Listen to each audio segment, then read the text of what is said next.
5 units ng bagong S-70i Black Hawk Combat Utility Helicopters dumating na sa Pilipinas. Ito nga po mga idol ang unang batch sa 32 units ng mga helicopter na binili ng Philippine Air Force.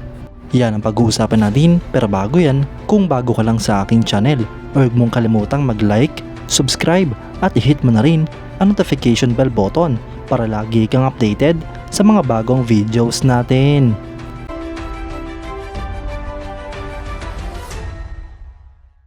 Ang Philippine Air Force ay tinanggap na ang unang batch na binubuo ng 5 S-70i Black Hawk Combat Utility Helicopters mula sa PZL Milik ng Poland.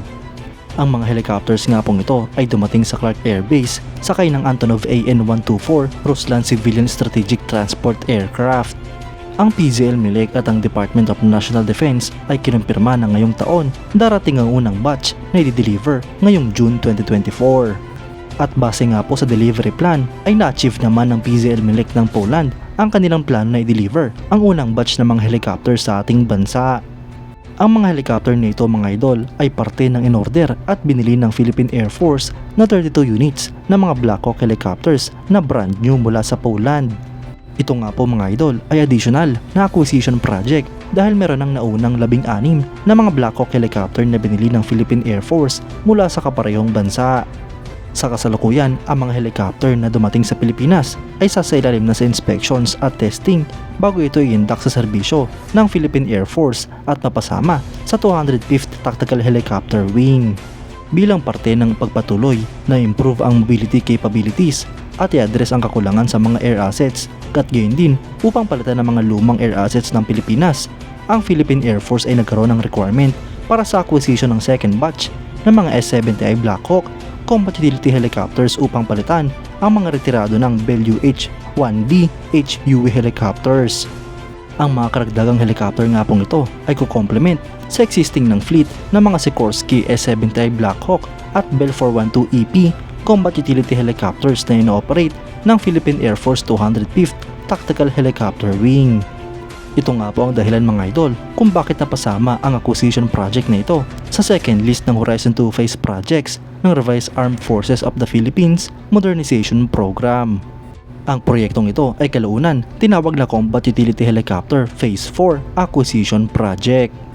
Ang proyekto nga pong ito ay may budget na 32 billion pesos. Ang acquisition mode dito ay negotiated procurement, government-to-government deal kasama ang Polish government at US government approval. Ang unang SARO o Special Allotment Release Order ay nilabas noong December 27, 2021 na nagkakahalaga ng 1.6 billion pesos para sa 5% initial payment. Ang ikalawang SARO ay nilabas noong August 8, 2022 na nagkakahalaga naman ng mahigit sa 3.9 billion pesos para sa karagdagang 12.5% ng kontrata.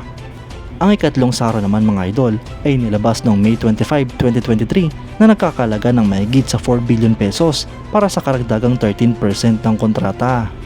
At ang ikaapat at huling SARO ay nilabas noong March 4, 2024 na nagkakalaga ng mahigit sa 8 billion pesos para sa 26% ng kontrata.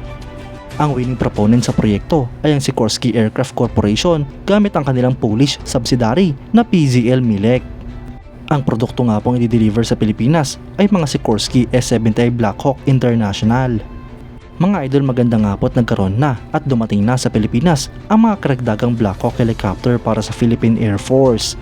Ito nga po ay isang malaking boost para sa ating bansa at gayon din para sa buong AFP. Ito nga po ay produkto ng modernization program mga idol na siyang magiging muka ng bagong Pilipinas. Dito nga po natin masasabi mga idol na talagang epektibo ang modernization program dahil unti-unting nagiging modernize ang ating mga assets.